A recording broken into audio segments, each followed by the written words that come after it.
અમદાવાદના સૌથી મોટા કાર્નિવલ એવા કાંકરિયા કાર્નિવલનો 25 ડિસેમ્બરથી પ્રારંભ થયો છે.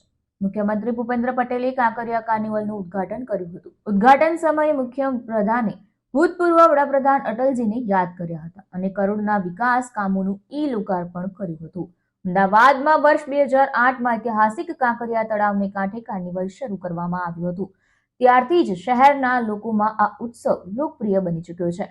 કોરોના કાળને બાદ કરતા આ કાર્નિવલ સતત દર વર્ષે ઉજવાતો આવ્યો છે અને દર વર્ષે 25 ડિસેમ્બરથી 31 ડિસેમ્બર સુધી અમદાવાદ શહેર અને બહારથી ફરવા આવતા લોકો આ કાંકરિયા કાર્નિવલની મુલાકાત લે છે.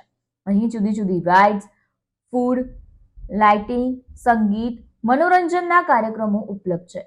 કાંકરિયા કાર્નિવલનો અદ્ભુત નજારો કેમેરામાં કેદ થયો છે, જેમાં રંગબેરંગી લાઇટથી કાંકરિયા 16 કળાએ ખીલી ઉઠ્યું છે.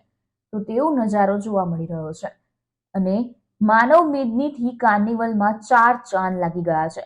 સુરક્ષાની વાત કરીએ તો દર 100 મીટરે એક પોલીસ પોઈન્ટ રાખવામાં આવ્યો છે અને બાળકો પર ખાસ વોચ રાખવામાં આવી રહી છે.